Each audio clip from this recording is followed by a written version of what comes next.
Hi, we're out here at the Follow Farming project field again, just checking the progress of our beans. If you kind of come in here and take a look at these, you can start to see the flowers, the blooms on these plants. This plant here is purple, which is what we're seeing the majority of the plants look like in this field.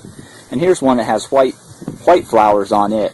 So this is a different variety of bean here that's just blended in, that got blended into planters. You don't completely clean out your planter every time.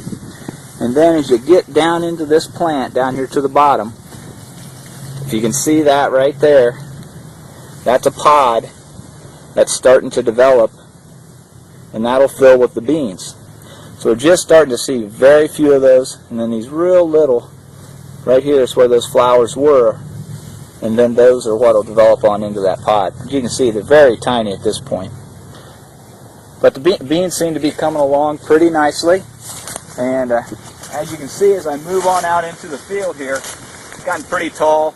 There's probably some other spots in the field where maybe they're a little bit taller than this, but they're slowly starting to get some height to them. Leaves are about the size of the palm of my hand, and they look very healthy, nice green color to them. You see a few that have some insects that have been eating on them. That's normal, typical that you would see, nothing to be concerned with. You can always check on the back of the leaves then. A lot of times some of the insects that bother us, like an aphid that you might see on your roses, those are usually found here on the back of the beans. Looks like a real small one right there.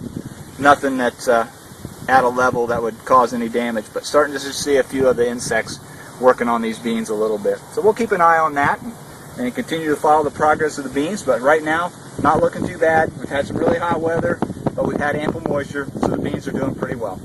Thank you, and continue to follow.